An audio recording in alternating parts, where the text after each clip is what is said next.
Monteiro Lobato é um autor muito importante. Escreveu para adultos e escreveu para crianças. Hoje em dia, a sobrevivência maior é da obra infantil dele, embora eu considere que ele também escreveu muitas coisas importantes na obra adulta, né? E na obra infantil ele foi ímpar, eu acho, porque até hoje os autores que escrevem para criança levam muito em conta o modelo, né, que o Lobato criou, porque o Lobato trabalhava com a criança como ele considerava o leitor como leitor, entendeu? Então ele sabia que o livro tinha que interessar o leitor, porque você só faz aquilo que lhe interessa, não é isso? O que comanda o mundo são os interesses das pessoas, então você tinha que interessar, não adiantava. Leitura não é uma coisa que se faz por obrigação. É um campo muito difícil, os professores sabem disso, que tudo que é obrigado não reage bem, né? Então, e o Lobato soube escrever muito bem para crianças porque ele prestava atenção ao mundo, né? E prestava atenção às crianças. Ele sabia despertar a curiosidade, que eu acho que é o ponto mais importante, né? E a obra infantil dele, a adaptação, eu acho que é boa.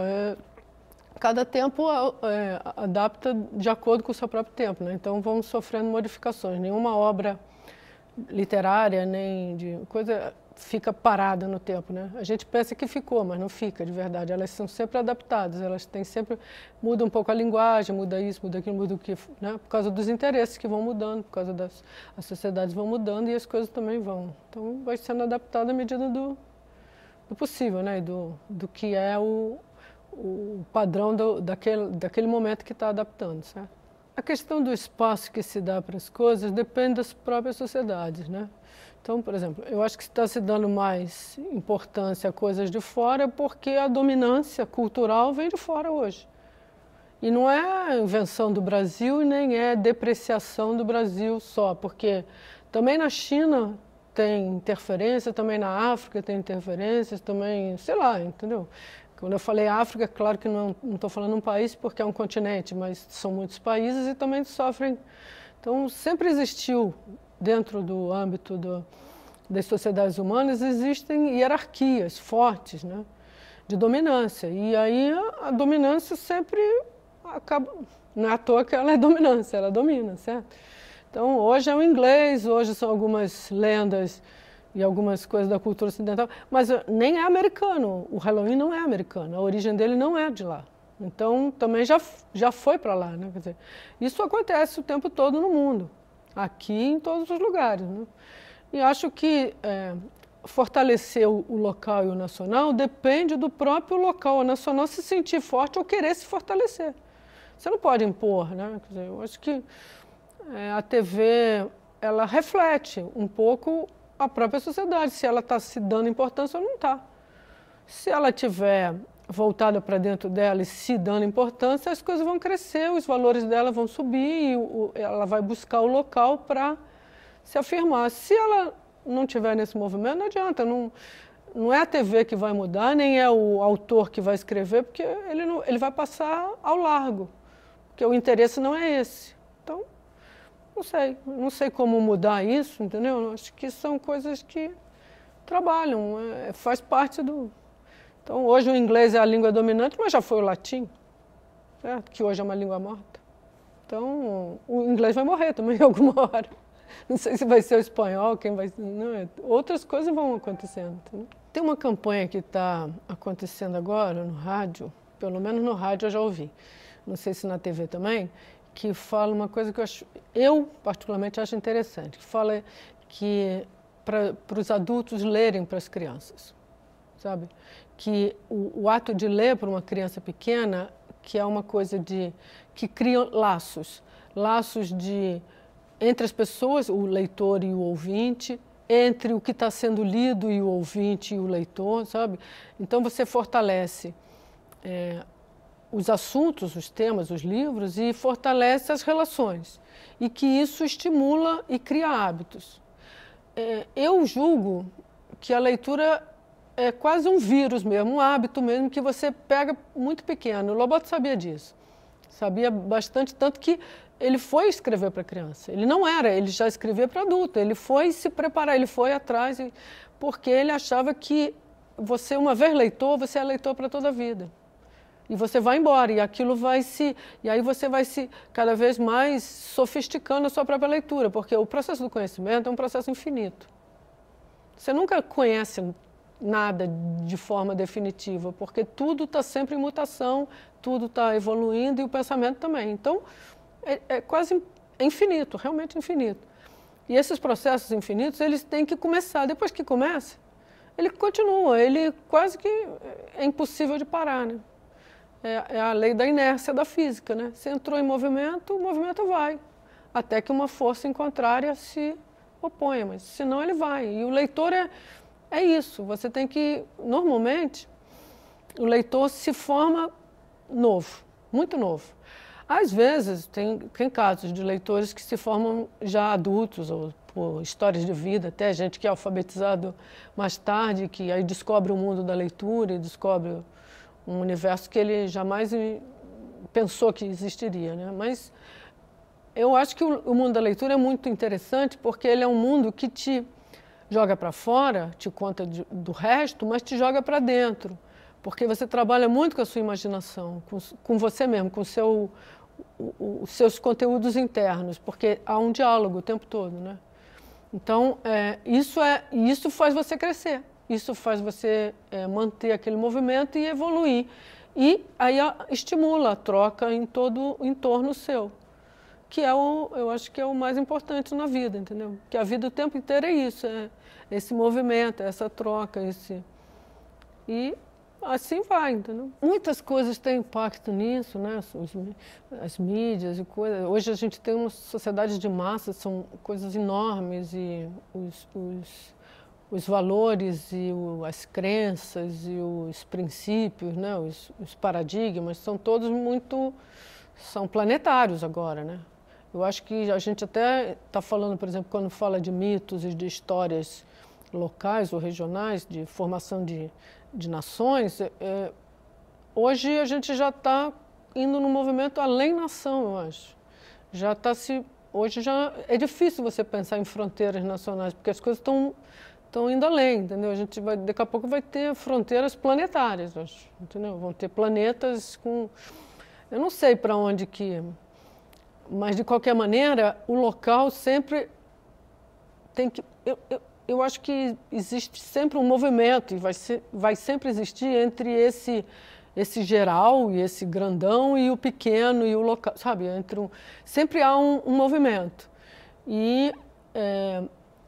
às vezes ele está mais forte para um lado, às vezes está mais forte para o outro. Às vezes vai pender para o local, às vezes vai pender para o geral, ou para o nacional, ou para o planetário, sei lá.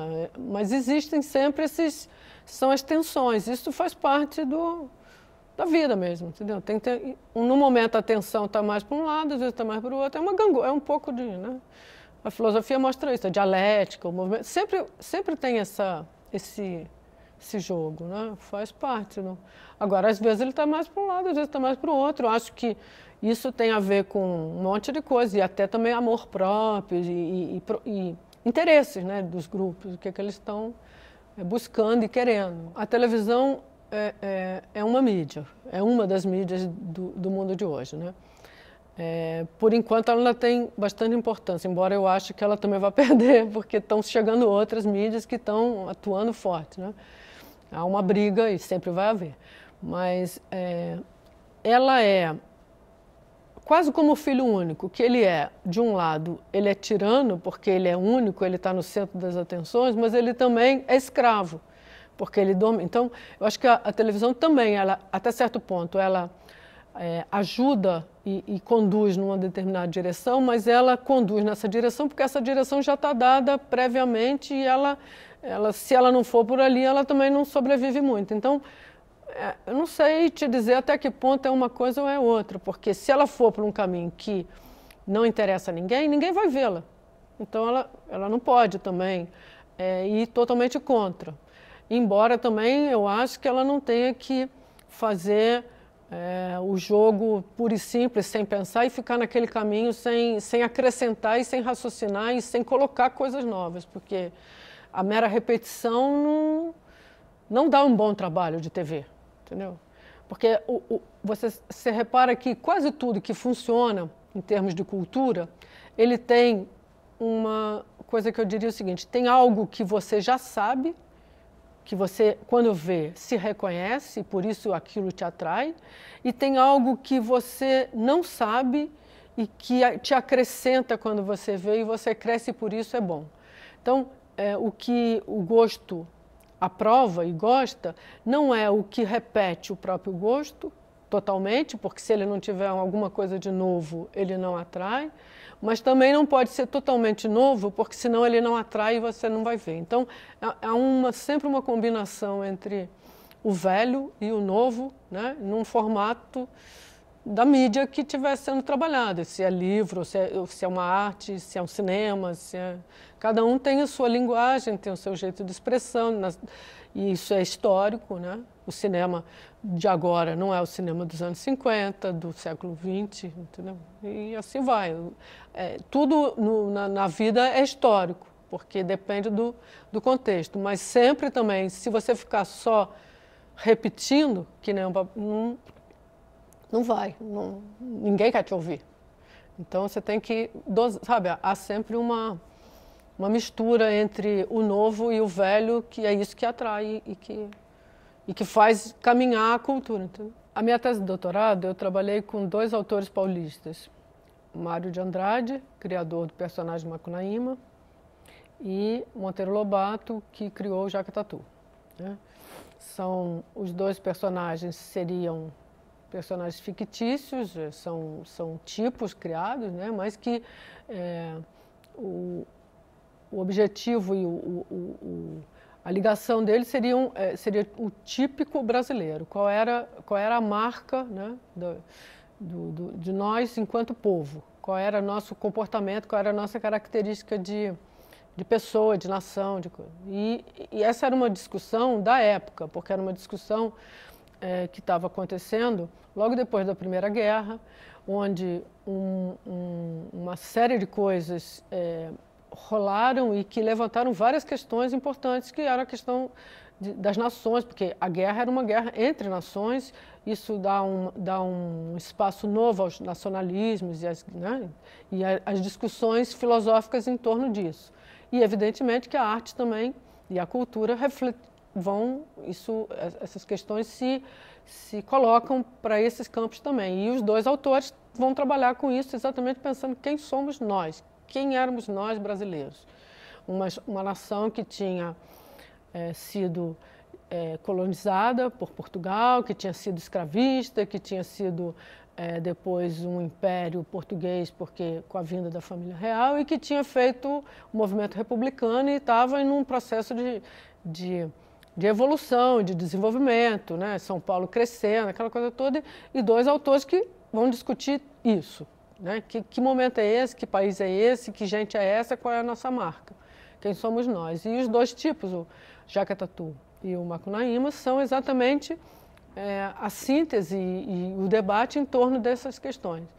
E o elemento que você repara em ambos como marca definidora é a preguiça, né? Que a frase do Jaca do Macunaíma é "ai, que preguiça", né? Que ele fala o tempo todo. E a do Jaca Tatu também entendeu? Que não tem que se mexer porque o mundo que nada paga a pena, né? Que é a frase dele, não paga a pena, porque você faz um negócio, mas aquilo não redunda em nada. Por que não redunda em nada? Porque ele também não tinha nada, ele era um solto.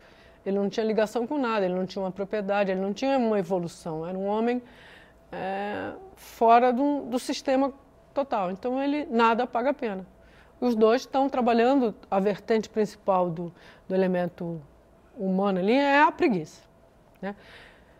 Isso tem raízes e tem ligações para trás, né, da tradição e de toda a história do próprio do próprio país, que é a história da colonização e da visão de Portugal chegando ao Brasil e aquela coisa toda, e o Brasil e a América inteira, né? Não é só o Brasil, mas a visão que o europeu tem quando chega ao Novo Mundo é a visão do paraíso. Né? Uma terra que tudo dá, que é tudo fácil, que facilmente as plantas crescem, né? A terra da abundância. Um território imenso que a Europa nunca tinha visto uma coisa, né? Há um choque de... Então, descobriu o paraíso, descobriu um espaço onde o clima é ameno, a vida é fácil, então, e você aí vai resolver os problemas de sobrevivência, de fome, de tudo que rola na Europa. E assim fica, né? Então, a preguiça, em parte, é o fato de que o homem não precisa trabalhar para viver. Por isso que a visão, em parte, a visão do paraíso, porque o homem do paraíso era um homem que não precisava trabalhar. Que o paraíso já lhe dava a condição de vida. Né? Só que não é bem isso. Né? Você vai descobrindo depois que a preguiça é o fato, é a inação, é ficar parado, e isso, ficar parado significa, no fundo, ficar parado, ou seja, você não vai para lugar nenhum. Então você também não evolui. Né? Não é tão bom assim. Porque você, em parte, se o homem tiver o ideal, se ele estiver no espaço ideal, ele morre como homem. Porque ele deixa de ter ambições, ele deixa de querer brigar, ele se acomoda demais. Então ele para e ele aí, dali, não vai para frente. Entendeu? Então, é uma coisa que é quase como... É a dualidade que a gente vive também como homem. Quando você quer uma coisa, você quer muito chegar lá, mas quando você chega lá, se você ficar lá e parar lá, você morreu. Você tem que estar em ação permanente. Né? A vida é ação permanente, a vida é uma estabilidade e desestabilidade constante, porque se você parar, se tiver tudo bem, é porque você morreu. Né? A imortalidade é a inação total. Eu acho que hoje em dia as coisas estão mudando muito e eu sou do século passado, então é difícil às vezes você se adaptar, porque a capacidade nossa de adaptação é grande, mas não vai toda a vida, né? Porque você, mal ou bem, o homem é reflexo do seu tempo. Porque ele nasce num determinado momento, numa determinada circunstância, num determinado cenário, e tudo aquilo que está em volta dele são as referências dele. Ele vive com aquilo. À medida que ele vai envelhecendo e que as coisas vão mudando em torno dele, ele vai perdendo as referências, ele vai deixando de conseguir operar com aquilo, porque muda muito. E aí tem um ponto da mudança que é tão grande que ele deixa de operar, aí ele meio que morre mesmo.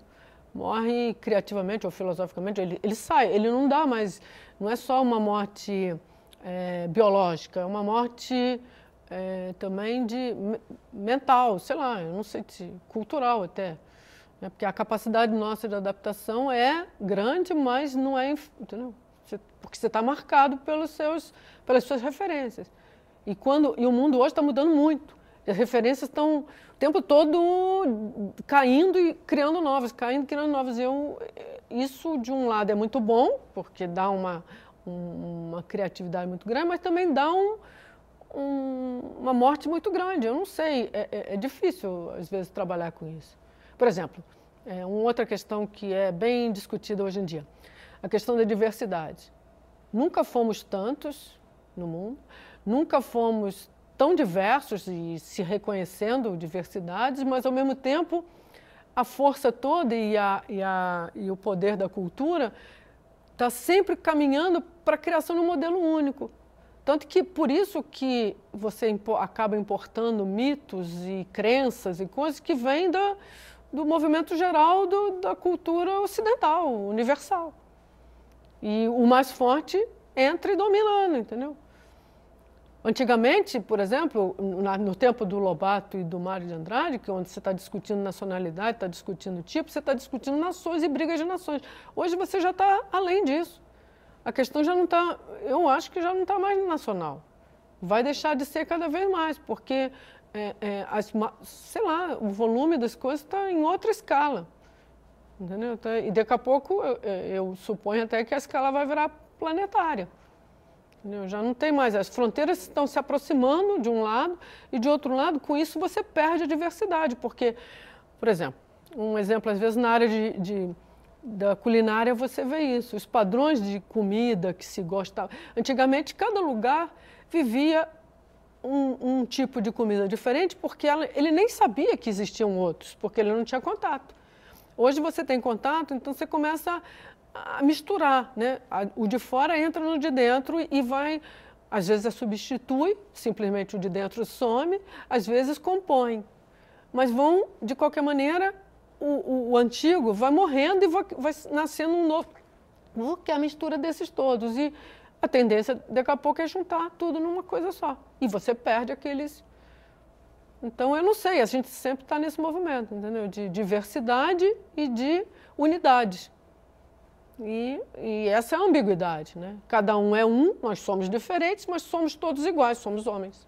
Então, a gente está sempre nessa discussão entre igual e diferente, entre único e múltiplo, entre diversidade e unidade, entre nacionalidade e localidade, entre diferenças e semelhanças. O Saci do Lobato, em 1917, em plena guerra, né, os jornais só falavam de guerra, e o Lobato escrevia em jornal, escrevia para o Estado de São Paulo, e o Estado de São Paulo tinha soltado um novo suplemento chamado Estadinho, que saía de tarde. E o Lobato fala assim, mas esse assunto único e imenso, que não sai da cabeça de ninguém, a guerra, tá demais, né? Vamos trabalhar outras coisas. E aí começou, ele promoveu uma enquete. Enquete era o nome que se dava para perguntas que você fazia para os leitores. E ele jogou, então, como enquete, o Saci, as lendas brasileiras, o que era nosso, E chamou isso como assunto e criou dentro do Estadinho essa coisa e aí começou a receber cartas sobre como é que era a lenda do Saci, o que ele tinha ouvido. Porque o que ele queria era que os leitores respondessem para ele, contassem para eles histórias de Saci, histórias... Por quê? Porque ele estava trabalhando com... de um lado local, mas de outro lado também um assunto diferente, um assunto que trouxesse, sei lá, arejasse, né, as mentes para ver coisas mais interessantes, que não fosse só guerra e notícia de coisas sangrentas e coisas tristes. Então ele tenta contrabalançar com alguma coisa de memória, de um lado, mas também de infância, histórias que se contavam nas casas e parará. E aí os leitores começaram a responder. E ele juntou o material todo, ele recebeu um material razoável, e aí ele editou um livro que se chamou Inquérito sobre Saci Pererê. Entendeu? Juntou todas as coisas e fez... Ele não só fez o livro, como ele fez uma exposição também sobre Saci Pererê, que... Curiosamente, foi uma exposição montada na capital, em São Paulo, na Rua Líbero Badaró, no mesmo local onde, no mês seguinte, ele montou essa exposição, entre outubro e novembro de 1917. E logo em seguida, esse espaço vai ser ocupado por Anita Malfatti, com a exposição dela de 17, na Líbero Badaró, no mesmo espaço. E ela, inclusive, expôs quadros sobre o Saci, porque ela foi uma das pessoas que também desenhou o Saci, porque ele provocou. Ele pediu que os pintores, os artistas e os paulistas que fizessem também, desenhassem, pintassem. Ele fez uma exposição. Quer dizer, ele realmente inventou um assunto e botou esse assunto na mídia. Ele era já que estamos falando aqui de mídia, ele era um cara extremamente midiático nesse sentido, né? No tempo dele. Claro que eram mídias diferentes das de hoje, mas ele era um cara que ele estava sempre atrás do que interessa as pessoas. Por isso ele foi tão feliz na sua literatura infantil, porque ele realmente se preocupava e sabia avaliar o que interessava. E fazia isso. Então, o que interessa, se você pega no ponto mesmo e interessa, aquilo o leitor lê, porque você está falando de alguma coisa que ele quer ler, que ele tem interesse por, entendeu? E assim ele fez o livro do Saci, e levantou a questão e fez essa produção toda, essa mídia toda em torno do Saci, levantou um assunto. E é interessante, porque aí o que você vê? Você vê o Saci é um mito brasileiro, mas é um mito, inclusive, diverso, porque ele ouve coisas do Brasil inteiro. É óbvio que a penetração também, esse Brasil inteiro, bota aspas, porque ele está falando com os leitores do Estadão. Então, quem são os leitores do Estadão? Não é exatamente o Brasil inteiro, mas pelo menos algumas capitais importantes e todo o interior de São Paulo e Minas, que é a área que o Estadão era distribuído na época, certo? Não está falando, por exemplo, do interior do Amazonas nem do interior do Pará, mas talvez nas capitais um pouco, né? E o Rio de Janeiro, que era a capital federal e tal. Então, e ele junta tudo e escreve, arruma e edita. E faz a exposição também. Então, é mais ou menos isso. Hoje em dia também, as mídias trabalham em cima das coisas que as pessoas colocam, né? E que estão preocupadas, porque... Então, hoje em dia, mas como tem várias culturas e tem penetração de culturas de fora, por conta que a mídia é internacional hoje, né? Então você tem Halloween porque vem via dos Estados Unidos, mas não é um mito americano. Por sua vez, é um mito irlandês que vem para parar lá, então, e que também se adaptou. Que originariamente o mito não tinha nada a ver com abóbora, era nabo, não era abóbora. Então, aqui eu não sei o que vai virar, entendeu? Depois, sei lá, porque acaba se misturando também, né?